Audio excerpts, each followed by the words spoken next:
So the Gemara says that Abaye, one of the major Amoraim that's in the Gemara, for many, many years, he did not pray with a Minyan. And the reason why is because he was so into his learning Torah that he said, me going to the shul, taking 15 minutes to walk there, and 15 minutes back, and until they start the prayer, and until they finish, and they do Chazarat HaShatz, it's going to take so much time, I could learn more Torah during that time. So for many years, he didn't do it himself. So it's in the Gemara. But then, he learned himself about the significance of praying with a Minyan, and he started praying with a Minyan. Why? When you pray, you have to make sure that you pray with kavanah, meaning that you have full intention and understanding of what you're saying, and you're not thinking about all the mundane things. You're not thinking about all the things that are going on in your life. You're not thinking about what you're going to eat for lunch. You're not thinking about what's going on in the market. You're not thinking about all the stuff that's technically in your mind anyway. Now, truth be told, most of us think about a bunch of stuff during prayer. Sometimes we have a good, really, really good prayer that a part of the prayer we thought about Hashem, and a part of the prayer not so much. Sometimes we're fantastic. The whole time we thought about Hashem, but that's not common. It's not common. So that means that you're going to pray, let's say Mincha, which is, by the way, just so you know, the Mincha is the most important prayer of the entire day. It's not Shachrit. Most people think it's Shachrit because it's the longest. It's not. It's actually not. The most important, the most critical prayer of the day is Mincha. So you're going to pray Mincha. And reality is that you're going to do Amidah, and out of the Amidah, you got 19 brachot, 6 of them were good. 6 of them were kosher. The other 13, we're not even sure if it's kosher. We're not even sure if you remember what you said b'chlal. So now that's going to go up to Shamayim. Hashem is going to look at this like, are you serious? This is how you pray to me? Melech Malchem Lachim HaKadosh Baruch Hu, you pray to me like this? This half a prayer? How do you expect me to give you parnasah, zivug, good health, all of these things you're asking for? You forgot the words at the time you said them. How? Now, you send Hashem a prayer like that. It's not that good. You send Hashem a prayer with full kavanah. Shrecha. So what happens? So the Chachamim did a takana where they said you pray with a minyan. Why? Because they understood the mercifulness of Hashem, and they understood that if you pray with a minyan, Hashem loves unity so much that He will take the best part of everybody's prayers, because He knows His creation. And He knows that out of the 50 people, He's going to have one bracha that's good. He's going to have a half a bracha that's good.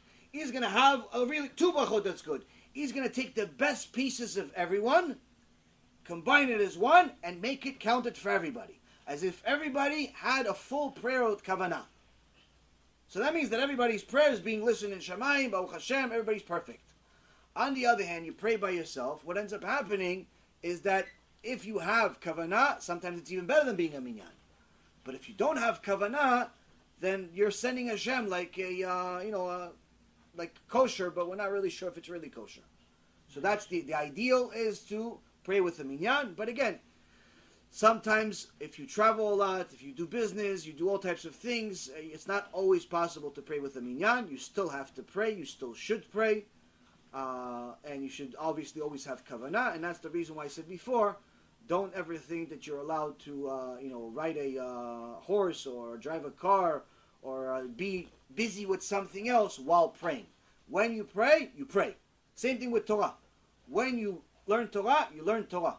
So much so that you should remember, you should know. Rabbi Shimon Bar Yochai says in the Mishnah, someone that treats his Torah learning lightly, and he has a book in front of him, but he also has the phone in front of him, and he has the computer in front of him, and he has a few other things in front of him. And every 2 seconds he stops the book and he looks at the phone, he looks at the computer, he looks at this, he looks at this. In essence, he's treating the Torah like he's treating his phone. Same level of importance. He says that person can be bringing on himself the death penalty. That's how bad it is. So what do? You're gonna have distractions already when you start. Anytime somebody leaves the Holy Torah to go deal with mundane things, it doesn't look good in Shamayim unless they planned it ahead. Either by saying, I'm going to study for an hour straight, 2 hours straight, whatever it is, 15 minutes straight, and then I'll do the mundane things. That's no problem. Or, I believe it was Rav Moshe Feinstein said, what you should do is already have in your head that whenever there is something that needs to happen, let's say there's a phone call, or your wife calls you, or your mom calls you, or something calls you, that's officially a time that you already plan to stop. But again, that doesn't mean that you should stop every 2 seconds. It just means that if something happens, you meant to stop that way. So that gives you like a get out of jail free card type of thing. But don't treat the Torah lightly as if it's the same importance as your phone or as something else. So which means that when you're talking to HaKadosh Baruch Hu, remember, you're talking to the King of Kings, you're learning his Torah, you have to treat it accordingly. Same thing with how you go to a Bet Knesset. A Bet Knesset is a Bet Mikdash Katan. You have to come appropriately. You can't come, some people come to the Bet Knesset with a bathing suit. Or they come with tank tops. Now I know maybe it's more comfortable that way because you want to be naked, but the reality is, you're not a baby anymore. It's not cute. You're coming to see HaKadosh Baruch Hu. You have to come appropriately. You don't necessarily need to come with a full 3-piece suit, but you have to come appropriately. For men and for women. You cannot come with only like half your body covered. It's not appropriate. Remember, HaKadosh Baruch Hu is here. He's not up there. He's here, right now. It's not me. I promise you. It's Hashem is here though. Any place that there's Torah, Hashem is there. So that means that if you're going to go meet Hashem, you have to look appropriate. And not just act appropriate, but look appropriate. So if you're going to continue socializing, that's not appropriate. The jab was at the ones that are socializing what I'm talking. Next. Yosef, you have some questions, no? Chava, next to you. Why is Mincha the most important word? Very good question. Eliyahu Navi had a battle with a bunch of Nevi'ei Sheker. In Torah, there's a story where there was a bunch of fake prophets. And these fake prophets told people to go worship idols. But they said, no, this is instructions of Hashem. This is instructions of God to go to these middlemen. And Eliyahu Navi was a reincarnation, some people say, or just simply the same person as Pinchas. Meaning he was a very zealous person. So zealous that HaKadosh Baruch Hu never killed him, he became a malach. And he's the one that's going to come 3 days before Mashiach, it says. So now Eliyahu Navi was very zealous for Hashem, fought for the truth. When he saw that the leaders were all fakers, he says, okay, you're all going to come on your knees. You're going to come on your knees begging for Hashem to give you another chance. From now on, he says, it's not going to rain. And it happened. For 3 years, it didn't rain. Famine, starvation, no vegetables, no fruits, animals are dying, people are dying, everything. And Eliyahu Navi was hiding in a cave, and Hashem sent him food every day. Eventually he sent them a message, okay, it's time, Eliyahu, to go back. It's time to go back. Show them the truth.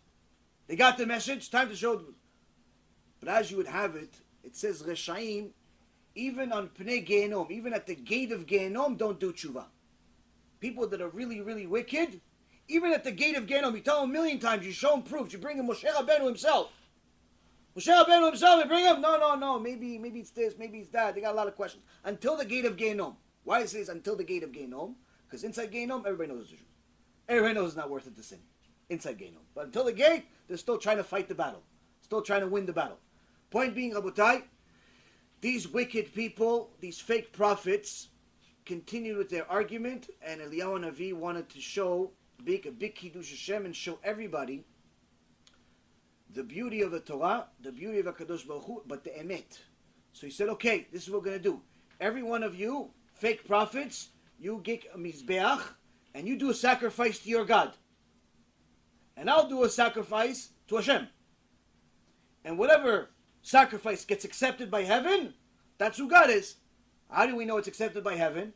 It has to be a heavenly fire. A heavenly fire has to come and burn the korban. So, everybody is riled up, all types of things going.